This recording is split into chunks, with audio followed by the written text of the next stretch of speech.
Hello everyone, I hope you all are doing well and welcome back to my YouTube channel जहाँ study classes. आज की video में question number 12 to 16 देखेंगे of the chapter contract costing.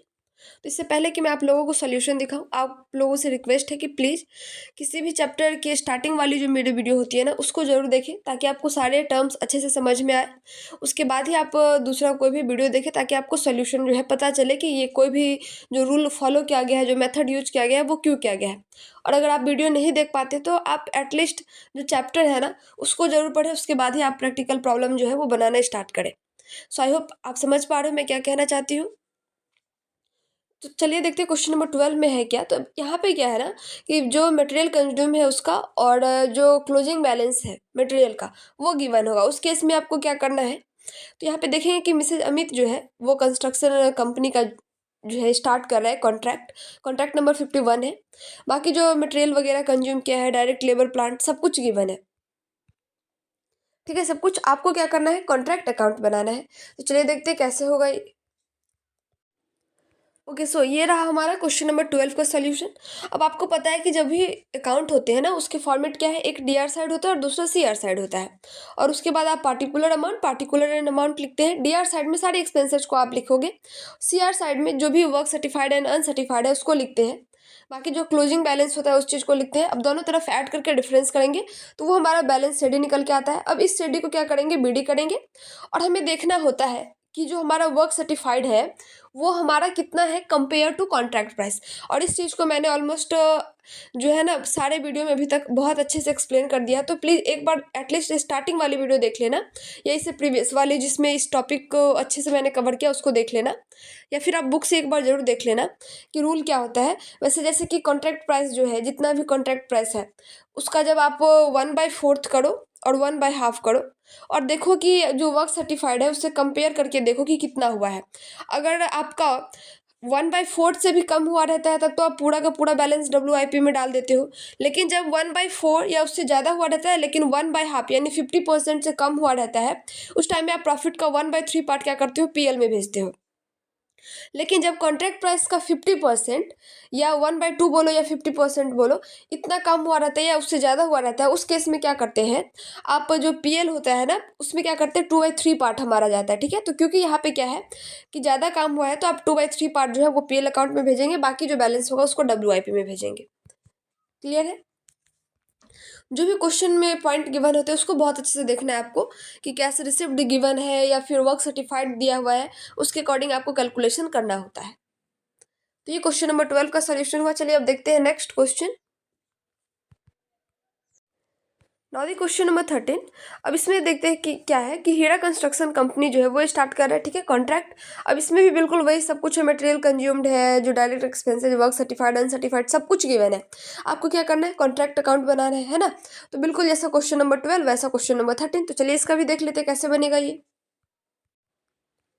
तो ये रहा question number 13, contract account बनाएंगे। चलिए सब कुछ जो है अच्छे से आप लिखेंगे, डीआर साइड वाला डीआर साइड में और सीआर साइड वाला जो है वो सीआर साइड में। बाकी दोनों को बैलेंसिंग करेंगे और बैलेंसिंग करने के बाद वही काम जो आप करते हो PL में ट्रांसफ़र करेंगे और WIP में भेजेंगे। मैं बार बार कह रही हूँ कि इस चैप्टर में सबसे इम्पॉर्टेंट ये देखना होता है कि हमारा जो कॉन्ट्रैक्ट है वो कितना % कंप्लीट हुआ है। यानी कि आपका 50% हुआ है या उससे ज़्यादा, या उससे कम हुआ है, या 1/4 से ज़्यादा कम हुआ है। इस चीज़ को देखना सबसे इम्पॉर्टेंट होता है। बाकी ज़्यादा कुछ ये जो चैप्टर है वो टफ नहीं है। ठीक है, अब चलिए देखते हैं नेक्स्ट क्वेश्चन।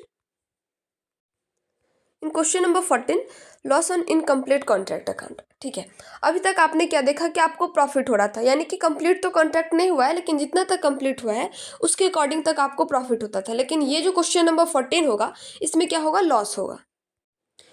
तो ये क्वेश्चन नंबर 14 जो होगा इसमें हमारा लॉस होगा। ठीक है, अभी तक जितना कॉन्ट्रैक्ट कंप्लीट हुआ है उसके अकॉर्डिंग देखेंगे कि लॉस हो रहा है। तो इसको कैसे बनाते हैं, तो चलिए देखते हैं कैसे बनेगा ये। तो ये रहा क्वेश्चन नंबर 14 का सॉल्यूशन।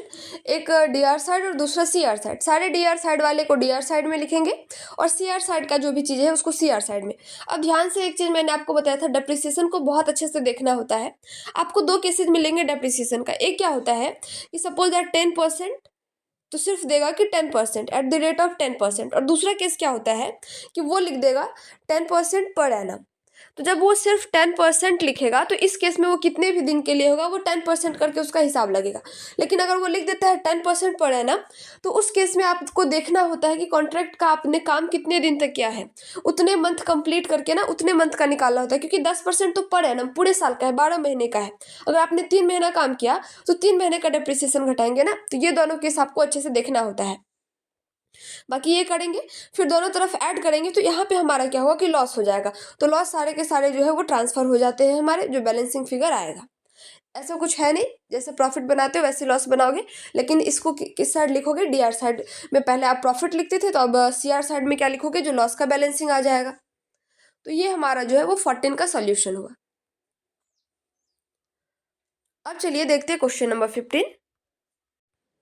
ओके, इन क्वेश्चन नंबर 15 अब आपको क्या गया है कि समरी गिवन है कि जो भी एक्सपेंसेज हुए हैं, कॉन्ट्रैक्ट किसने लिया है, मिस्टर राम ने लिया है 31 मार्च को। डेट वगैरह भी बहुत आपको अच्छे से देखना होता है। उसके बाद जो भी एक्सपेंसेज है सब कुछ यहाँ पे गिवन है, आपको क्या करना है, कॉन्ट्रैक्ट अकाउंट बनाना है। ठीक है, तो चलिए देखते हैं ये कैसे बनेगा। तो ये रहा क्वेश्चन नंबर 15 का सॉल्यूशन। कॉन्ट्रैक्ट अकाउंट आप बनाओगे, तो चलिए जो भी एक्सपेंसेज है आप इधर तो लिखोगे। उसके बाद WIP में वर्क सर्टिफाइड लिखोगे, और जो वर्क अनसर्टिफाइड है वो, क्योंकि वो नहीं गिवन है, तो आपको क्या करना है, उसका वर्किंग नोट बनाना है। आपको मैंने बताया ना कि डेट बहुत अच्छे से देखोगे, वो उसमें ही कहता है कि इतने तक काम किया गया, इतना सर्टिफाइड है, इतने का बाद का जो काम है उसको नहीं देखा गया है, यानी कि वर्क वर्क जो है वो अनसर्टिफाइड हो जाएगा। तो ये सारी चीज़ें हमें जो है देखना होता है अच्छे से। पहले डीआर साइड देखेंगे, और उसके बाद ये जो है हमारा सीआर साइड। अब ये वर्क अनसर्टिफाइड का अमाउंट कैसे आया, इस चीज़ को देखेंगे यहाँ पे वर्किंग नोट में, जो कि यहाँ पे क्या गया है, जो कि ये रहा वर्क अनसर्टिफाइड का इतना वेजेज, इतना मटेरियल, और ऑफिस एक्सपेंसेस जो वो बोला हुआ है ना 40% वेजेज का, तो इसका देखोगे कि वेजेज इतना है तो इसका 40%, तो ओवरऑल जो है वर्क अनसर्टिफाइड इतना अमाउंट आएगा। तो ऐसे आपको इसको कैलकुलेट करना है। बहुत ध्यान से देखोगे, मैंने क्या बताया ना आपको, बस आपको क्वेश्चन का जो भी डाटा गिवन है ना, चाहे वो डेट है या फिगर है कोई भी, उस चीज़ को, यानी कि कितना कितना फिगर है, कितना परसेंटेज गिवन है, इस चीज़ को अगर आप ध्यान से देख लेते हो ना, तो रूल ऐसा कुछ है नहीं, बस आपको डीआर साइड और सीआर साइड में लिख देना है। तो ये 15 का सॉल्यूशन हुआ। अब देखते हैं क्वेश्चन नंबर 16। क्वेश्चन नंबर 16 में आपको क्या करना है कि कैलकुलेट करना है अमाउंट ऑफ वर्क अनसर्टिफाइड, और उसके बाद जो है कॉन्ट्रैक्ट अकाउंट, आपको प्रिपरेशन ऑफ कॉन्ट्रैक्टिंग अकाउंट जो है वो आपको बनाना है। अब आप एक चीज़ ध्यान रखोगे अच्छे से, यहाँ पे आपको देखना है कि जैसे कि ऊपर भी आपने जो बनाया उसमें भी आपको वर्क अनसर्टिफाइड जो है कैलकुलेट ही करना पड़ा था, लेकिन यहाँ से अब एक टॉपिक ही स्टार्ट कर दिया, यहाँ से आपको जो वर्क अनसर्टिफाइड कैलकुलेट करना होगा, फिर उसके बाद ये सब चीज़ बनाना है। अब तो देखिए सब कुछ एक्सपेंसेस गिवन है, और आपको क्या करना है, प्रिपेयर करना है कॉन्ट्रैक्ट अकाउंट। ठीक है, तो चलिए देखते हैं कैसे बनेगा ये। क्वेश्चन नंबर 16 में क्या है ना कि डीआर साइड और सीआर साइड वाले सारी चीज़ें तो लिखोगे ही आप, जो भी आउटस्टैंडिंग वगैरह है उसको अच्छे से ऐड करेंगे। उसके बाद जो है ना, जो प्रॉफिट है कॉन्ट्रैक्ट पे वो गिवन है। तो देखिए पहले वाला केस क्या था, उसमें डेट के अकॉर्डिंग दे दिया था कितना दिन तक काम किया गया, उसके बाद वाला काम तो उस तरीके से कर लिए। लेकिन 16 में आपको क्या करना है, ध्यान से देखोगे कि यहाँ पे ऑलरेडी प्रॉफिट कितना होगा वो दे दिया है। ठीक है, तो जब आपको प्रॉफिट दे दिया है तो सब कुछ इधर लिखेंगे, और इधर भी सब कुछ जो गिवन है उसको लिखेंगे, और जो बैलेंसिंग फिगर आएगा वही हमारा वर्क अनसर्टिफाइड हो जाएगा। ठीक है, तो इसमें ऐसे करना था क्योंकि प्रॉफिट हमें ऑलरेडी गिवन था, तो सारी चीज़ को लिखेंगे, और जो बैलेंसिंग फिगर निकल के आएगा वो हमारा वर्क अनसर्टिफाइड होगा। तो ये 16 का सॉल्यूशन हुआ। आज के वीडियो में इतना ही रहने देते हैं। That's all for today. Thanks for watching the video.